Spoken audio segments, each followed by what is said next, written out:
Hello, all. I'm King John. You're you. And you keep doing that because you're pretty cool.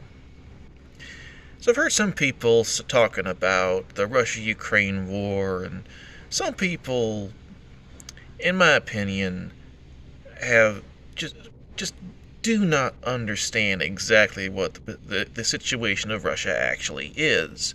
Now, the people saying that Ukraine is doomed unless NATO gets directly involved, and well, it could be true. On the other hand, there are a lot of things that could end the war in Ukraine's favor that have nothing at all to do with NATO. So here's seven things that might end the war in Ukraine's favor. First, that have nothing to do with NATO. First is Belarus.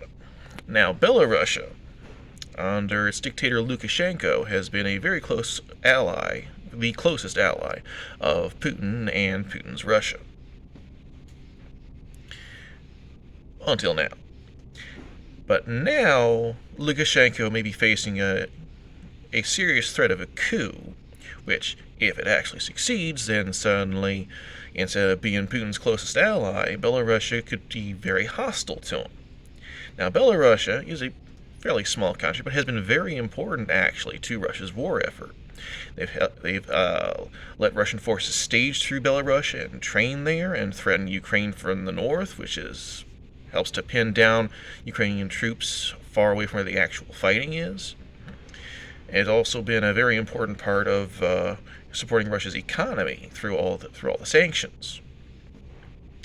So if Belarus suddenly turns against Russia, well, that would be really bad for Russia's war effort and might actually doom it. Speaking of Putin's allies turning on him, China. Now, Xi Jinping and China has talked for a very long time about how they are such close allies and nothing could come between them, and it's all nonsense. True, they do have many similar interests combating against America and the West, but at the same time, Russia and China have many conflicting interests. For example, recently the Chinese Communist Party have become very acquisitive toward Russia's Far East territories. And now, with almost Russia's entire army being occupied on the far side of the Eurasian supercontinent, well, it would be a very good time for China to take some military action over there, which would definitely end the war real quick. I don't know how likely this is to actually happen, but China has been less supportive of Russia lately than it has been in the past. I think that's two. The third thing that could end Russia's war effort is, well, the finances. Finances/economy. Now, Russia has actually done fairly well, relatively well, apparently, at surviving through the international sanctions. But there is a limit to that. Russian infrastructure has suffered a lot. Their production of all kinds of things, from cars to food, has suffered. How long can they keep it up? I don't know. It's very hard to tell how long sanctions can last before things go wrong. A country that has a single-minded dictator who controls everything can carry on a war for a long time. Look at Paraguay and the War of the Triple Alliance, for example. But the ruble is losing its value fast. The national fund that is supposed to be Russia's reserve, essentially, is running out. Russia is facing the very real prospect of going into hyperinflation. And the ability of a country to carry on a war while going through hyperinflation, that's not a good look. I think that's three. Number four would be Russia's Air Force, which is running out of pilots. Now, true, they can train pilots, but they're running out of experienced pilots. The difference between an experienced pilot and a trained pilot is an important difference. Now, lots of people have actually been commenting about Russian Air Force running out of experienced pilots, but this particular incident I think I should mention. One of the Russian pilots was shot down recently. I don't remember his name. Was in his 60s, and he'd been forced to retire because he crashed too many times. So they're calling out a pilot in his 60s who was forced to retire years ago because he crashed too many times. This looks an awful lot like them scraping the bottom of the barrel for pilots. And with Ukraine fixing to get some F-16s pretty soon, Ukraine gaining air superiority over the whole war is a distinct possibility. If that happens, not good for Russia. You see, that was 4. Number 5 would be, uprisings. Now, the number of autocratic governments have been overthrown by popular uprisings is actually not very many if you look at the history of the beast. But Prigozhin seems to have shown a lot of people that Putin's Russia is not as strong as a lot of people thought it was. It's possible that future generations will look at Prigozhin somewhat like we look at John Brown, a hero who failed but showed other people that what could be done. Right now, there's a fairly major uprising in the Caucasian Mountains, which, last I heard, now I could be wrong. There's a lot of misinformation running around out there, but last I heard, it was still spreading. Had not gotten to Dagestan or Chechnya yet, but was still spreading, still going on. And the Russian response was not very effective so far. Then there's also the I forget what the word is. The Freedom of Russia Legion. So the anti-Putin Russian forces who are fighting on the side of Ukraine, they've gotten into Russia and are currently taking over Belgorod and are saying that they're going to go for Moscow too. I don't know what their chances actually are. Certainly a lot of the numbers are stacked against them. But, and it's been only going on for a short while, so it's very tough to say what their chances actually are, but so far, at least, they seem to be doing pretty well. And they've already done a lot of damage, especially to Russian army supplies and infrastructure.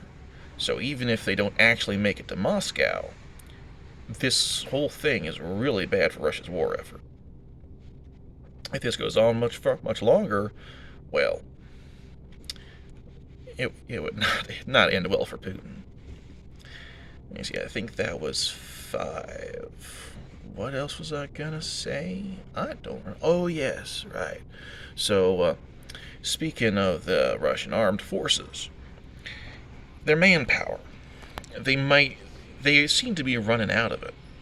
I know a lot, compare Russia to Ukraine. Russia has a much bigger population, much bigger manpower pool, but it's a very different thing from saying this country has a big population to saying this country's government has the capability and resources to mobilize, train, organize, equip, and lead effectively a much larger army than this other country. Now, there's a lot I don't know about Russia's armed forces, but there are some things I do know. For example, they're starting to rely a lot on penal units, which is not a good sign when it comes to manpower resources. I know they're recruiting a lot of people from outside of Russia, including at least some Indian people who were lied to about exactly what they'd be doing in the Russian army, which is, again, not a good sign. And it's one thing to have a large number of people. It's another thing to lead and use them effectively in an actual war. There's a video clip I saw a little while ago, made by some Russian penal troops who locked themselves in their barracks and refused to fight. And they were making this video as a sign of defiance because as they were locked in their barracks, other soldiers were outside shooting the door down. They're probably all dead by now. But that seems like a really strong indicator that at least some parts of the Russian army, the men that are in the army, are not being effectively led, not being what's the word? Not being capably used in the ongoing war. That's 6. Number 7 is materiel. Now, Russia historically is famous for its military production capabilities. As far back as before World War II, even. But based on all the data that we have, they're running out of stuff.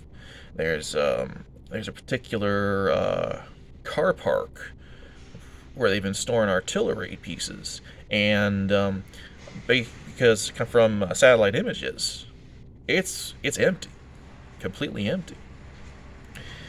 They've been importing huge amounts of artillery shells from North Korea, weapons from all over, and based on the data there is available, it is entirely possible that they are losing the capacity to continue supplying their armed military with all the weapons and ammunition that they need to actually fight. I mean, again, there's a whole lot I don't know, but you can find videos on YouTube about the body armor the Russian soldiers are being sent into war with. I mean, some of them are literally been given the airsoft versions of body armor. It's not good. So anyway, that's all I got. Thanks for watching. That's 7 reasons why Russia might lose the war in 2024 that have nothing to do with NATO. But if you think I'm wrong about anything, or you got anything to add, I'd really love to hear from you. Please comment below with anything you got to say. I won't ask you to like, share, and subscribe, because I think that's a little cringe. But I hope you have a lovely day. Bye.